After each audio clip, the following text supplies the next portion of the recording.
خلق السماوات والارض بالحق، کہ ہم نے آسمان اور زمین کو بالحق، حق کے ساتھ برحق پیدا کیا ہے، یعنی کہ بالکل ٹھیک ٹھاک، اور یہ حق ہم نے ہی پیدا کیا ہے۔ اور آگے یہ بھی کہا کہ یکور اللیل علی النہار، اور ہم اس رات کو دن میں جو ہے لپیٹ دیتے ہیں۔ جیسے کہ ابھی رات ہے تو صبح ہوتے ہی کیا ہے تو دن جو ہے دھیرے دھیرے کھلنے لگتا ہے، اسی کو اللہ تعالیٰ کہہ رہے ہیں کہ یکور اللیل، یکور کے معنی آتے ہیں لپیٹنا، تو اللہ تعالیٰ کہہ رہے ہیں کہ یکور اللیل علی النہار، ہم رات کو دن میں لپیٹ دیتے ہیں۔ اور آگے یہ کہا کہ وَيُكَوِّرُ النَّهَارَ عَلَى اللَّيْلِ، پھر ہم کیا کرتے ہیں دن کو جو ہے رات پر لپیٹ دیتے ہیں۔ جب دن ہوتا ہے تو دن بھر لوگ کام کرتے ہیں، کماتے ہیں، کھاتے ہیں، جو بھی ہوتا ہے سب کرتے ہیں۔ اب جو ہے انسان دن بھر تھکا ہے، کام کیا ہے، تو اس کو نیند کی ضرورت ہے، تو اللہ تعالیٰ کہہ رہے ہیں کہ ہم کیا کرتے ہیں اسی دن کو جو ہے رات میں لپیٹ دیتے ہیں۔ اب آگے کہہ رہے ہیں کہ وَسَخَّرَ الشَّمْسَ وَالْقَمَرَ، اور ہم نے سورج اور چاند کو جو ہے سمجھیے کہ ٹھیک اور وہ سمجھیے کہ اپنا کام میں لگا ہوا ہے۔ اور کل یجری لاجل مسمى، اور یہ سب جو کسی ایک متعین وقت تک جو ہے روا دواں ہے، اپنا کام کر رہا ہے، یعنی قیامت تک جو ہے سمجھیے کہ چلتا رہے گا یہ سلسلہ، جب تک اللہ تعالیٰ قیامت نہیں قائم کر دیں گے، اس وقت تک جو یہ سلسلہ جو اللہ تعالیٰ نے سیٹ کر دیا ہے اپنا چل رہا ہے۔ اب آگے کہہ رہے ہیں کہ الا، یاد رکھو، هو العزیز الغفار، وہ اللہ جو ہے صاحب اقتدار اور الغفار، بہت بخشنے والے اور غفور الرحیم ہے۔ کیا ہے؟ بہت ہی بخشنے والے اور غفور الرحیم ہے۔ تو یہاں پہ ایک چیز دیکھیے گا کہ پہلے اللہ تعالیٰ اپنی نشانی بیان کر رہے ہیں، تو ہو سکتا ہے کہ جب انسان یہ سوچے گا کہ واقعی میں اللہ نے آسمان کو، زمین کو بنایا ہے، زمین کو بنانے کے بعد پھر اللہ نے جو ہے سورج لگایا، پھر جو ہے چاند کا نظام چلایا، پھر جو ہے دن کو جو ہے اللہ تعالیٰ رات میں لپیٹ دیتا ہے، پھر جو ہے رات کو دن سے لپیٹ دیتا ہے۔ جب انسان یہ نشانی جب سنے گا تو ہو سکتا ہے اس کے دل کے اندر ایک ہلکا سا کچھ پیدا ہوگا کہ چلو اللہ پہ ایمان لے آتے ہیں۔ جب اب اس کے ذہن میں یہ خیال پیدا ہوگا کہ جب ہم اللہ پر ایمان لے آئیں گے تو پتہ نہیں ہمارے گناہ معاف ہوں گے کہ نہیں ہوں گے، اس لیے کہ ہم جو ہے پچھلے بہت بھاری گناہ کیے ہیں، شرک کیے ہیں، کفر والا کام کیے ہیں۔ تو اللہ تعالیٰ کرے گھبراؤ نہیں، الا، یاد رکھو، اگر تم ایمان میں آنا چاہتے ہو تو الا کے معنی آتے ہیں یاد رکھو، سن لو، هو العزیز الغفار، اللہ تعالیٰ کیا ہے؟ صاحب اقتدار اور الغفار، بہت گناہوں کو معاف کرنے والے ہیں، بہت غفور الرحیم ہے کہ نہیں؟ کتنی یعنی کہ اللہ تعالیٰ دلاسا دے رہے ہیں کہ اگر آپ کے دل کے اندر کچھ کھٹکا ہے، کچھ آپ کے دل کے اندر ایمان کی جذبہ پیدا ہوا ہے تو گھبرانا نہیں ہے کہ پچھلے بہت بھاری گناہ ہم نے کیا ہے، 70 سال میں یا 60 سال میں بہت گناہ کیے ہیں، پتہ نہیں اللہ کیسے معاف کرے گا۔ اس لیے اللہ تعالیٰ کہہ رہے ہیں کیا؟ الا کے معنی ہے تو خبردار ہو جاؤ، یاد رکھو، یہ معنی میں ہے۔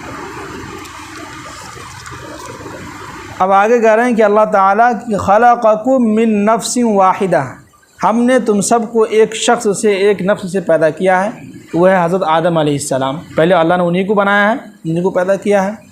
اور ثم جعل منها زوجها، اور ہم نے اسی میں سے ایک جوڑا بنایا ہے، تو دادی حوا ہے، پہلے آدم علیہ السلام آئے اور اسی کی جسم سے اللہ تعالیٰ نے کیا کیا؟ دادی حوا کو بنا دیا۔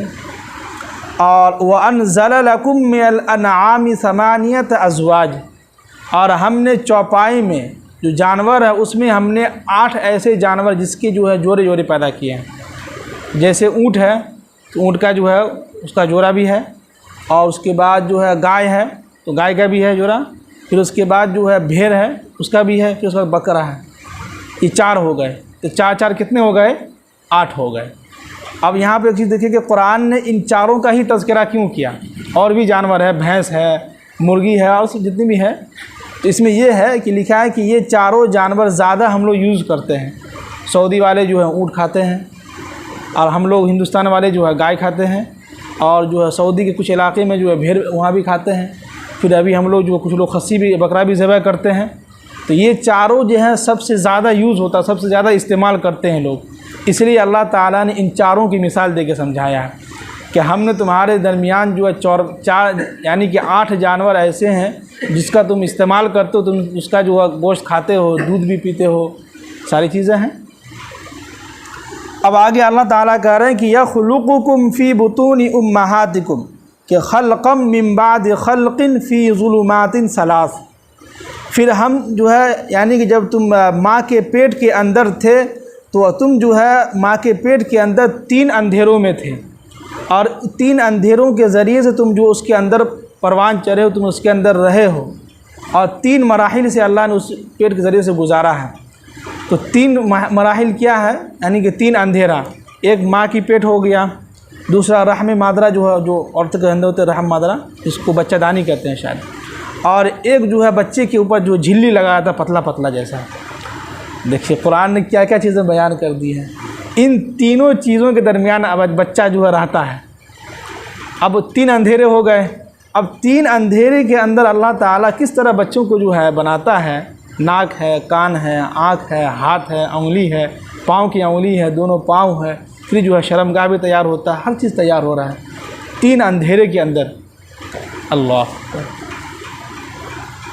اب آگے کہہ رہے ہیں کہ ذالکم اللہ ربکم، یاد رکھو یہ وہی اللہ جو تمہارا پروردگار ہے۔ دیکھیے اللہ تعالیٰ اپنی تعریف کرنے کے بعد کہہ رہے ہیں یاد رکھو ذالکم اللہ ربکم، یہ وہی تمہارا اللہ جو پروردگار ہے، اور لہ الملک، اور اسی کی بادشاہت دنیا کے اندر اور آخرت میں بھی چلے گی۔